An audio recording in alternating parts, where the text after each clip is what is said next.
আসসালামু আলাইকুম রহমতুল্লাহ। প্রথমে কথা ক্লিয়ারলি বোঝা যাচ্ছে কিনা সেটা কমেন্টে জানাবেন। আর বিশেষ করে সংযুক্ত আরব আমিরাতে গতকাল 10 তারিখ ভিসা খুলে দিয়েছে, ভিসা চালু হয়ে গিয়েছে।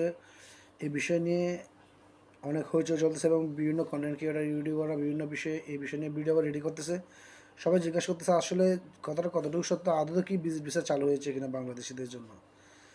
অবশ্যই নতুন হলে পেজটি ফলো করে দেবেন, নিয়মিত হলে ভিডিও টাইমলাইনের মধ্যে শেয়ার করে দেবেন, আর অবশ্যই টাইম নিয়ে কথাগুলো শুনবেন। যারা রিলস থেকে দেখবেন পেজের মধ্যে ফুল ভিডিও পেয়ে যাবেন।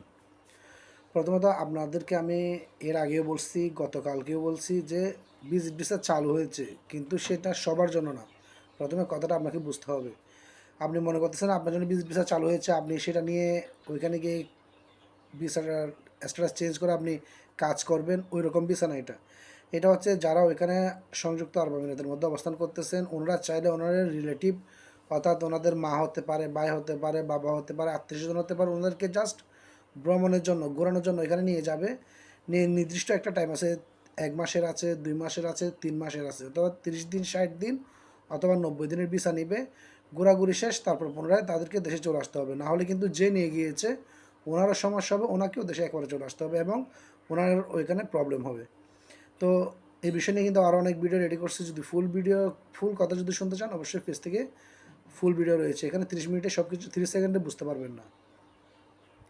প্রথমত সেটা আমি আপনাদেরকে আগে বলছি যে ওইখানে নিয়ে যাওয়ার জন্য কিছু ওনারা ক্রাইটেরিয়াল দিয়েছে, যেগুলো আপনাকে ফর্ম ফিল আপ করতে হবে। যেমন তার মধ্যে প্রথমত হচ্ছে আপনার হোটেল বুকিং দেখাইতে হবে, পুলিশ সার্কুলার দেখাইতে হবে, তারপর আপনাকে আপ ডাউন টিকিট দেখাইতে হবে, এবং আপনাকে ব্যাঙ্ক ডিটেলস দেখাইতে হবে, এবং আপনি কার কাছে যাচ্ছেন, কোন ব্যক্তির কাছে যাচ্ছেন, উনি কী কাজ করে, ওনার কাজের উৎস কী, এই ডিটেলসগুলো ওনাদেরকে দিতে হবে।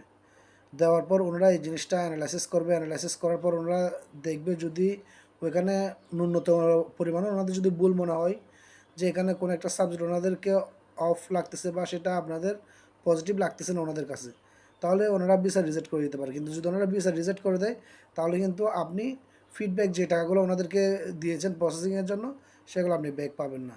আর অনেকে মনে করতেছেন এই ভিসায় যদি আপনি সংযুক্ত আরব আমিরাতে যান, যার পর যে আগে একটা ধরন ছিল 90 দিনের ভিসার টাইম শেষ হয়ে গেলে পরে উনি কাজের জন্য অ্যাপ্লাই করতো বা কাজের ভিসা লাগানোর চেষ্টা করতো, এখন কিন্তু ওই সিস্টেমটা নাই।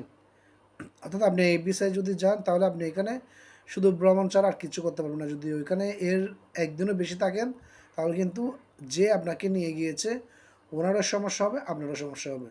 তো সেজন্য অতি উৎসাহিত এবং অতি খুশি না হয়ে, লাফালাফি না করে আপনারা, সবচেয়ে বেটার হয় এই ভিসায় কেউ যাবেন না। এই ভিসার জন্য কারোর সাথে কোনো টাকা লেনদেন করবেন না। যদি আপনার পরিবারের সদস্যরা ওখানে থাকে, যদি এখানে আপনার এমনি ছুটিতে ঘোরাঘুরি করার জন্য যেতে চান, কারণ দুবাই হচ্ছে ট্যুরিস্ট এরিয়া, তো সেখানে সব কান্ট্রি থেকে ব্যক্তিরা ঘোরার জন্য যায়। তো ওইরকম সফরে যদি চান, সেটা হচ্ছে আপনার আলাদা বিষয়।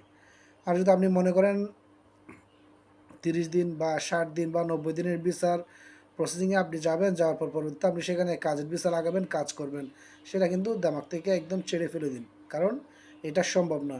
আর বর্তমানে আউটসাইডের কোনো এরকম ভিসা করে নেয় যে ভিসা আপনি কাজের জন্য যেতে পারবেন। তো সেজন্য এগুলো নিয়ে আমরা তেমন কথাও বলতেছি না। তারপরেও দেখা যাচ্ছে অনেক কন্টেন্ট ক্রিয়েটাররা অনেক পেজ থেকে ভিডিও আপলোড দিচ্ছে যে 10 তারিখ ভিসা চালু হয়ে গিয়েছে, 10 তারিখ থেকে বাংলাদেশিদের জন্য ভিসা খুলে দেওয়া হয়েছে, 10 তারিখ থেকে এটা করা হয়েছে। সবগুলো হচ্ছে ধান্দাবাজি, ভৌতাবাজি, এর বাইরে আর কিচ্ছু না। আর যে ভিসাগুলো মোটামুটি খোলা আছে, সেগুলো হচ্ছে যেমন ধরুন দুবাই ট্যাক্সি আছে, ওইখানের ভিসাগুলো খুলে দেওয়া হয়েছে। দুবাইতে তালেবাদ কোম্পানির বাইক রাইডার্স আছে, সরাসরি ওনার ব্যক্তি নিচ্ছে। তো ফিরোজন কোম্পানি আছে, সেগুলোতে কিন্তু ওনারা সরাসরি ইন্টারভিউর মাধ্যমে লোক নিচ্ছে। ওই রকম কোম্পানিগুলোতে ভিসা লাগানো যাচ্ছে।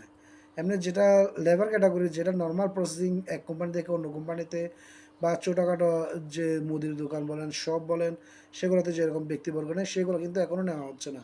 তো জিনিসগুলো আমরা না বোঝার কারণে কিন্তু আমরা বিহেভিয়ার যেটা, মিসগাইড যেটা আছে, সেটাই আমরা হচ্ছি। তো সেটা থেকে যদি আপনি বেঁচে থাকতে চান, তাহলে আমার ব্যক্তিগত মত থেকে আমি আপনাদেরকে বলবো, সঠিক তথ্য জানুন, সঠিক তথ্য বুঝুন। রং চং দেখে যদি আপনি যদি ওনাদের খপ্পরে পড়ে যান, পরবর্তীতে আপনার যেই পরিশ্রমের টাকা আছে, সেটা আপনি খোয়ানোর সম্ভাবনা খুব চাইতে বেশি রয়েছে, কারণ এখানে প্রতারণা হওয়ার সম্ভাবনা খুব বেশি।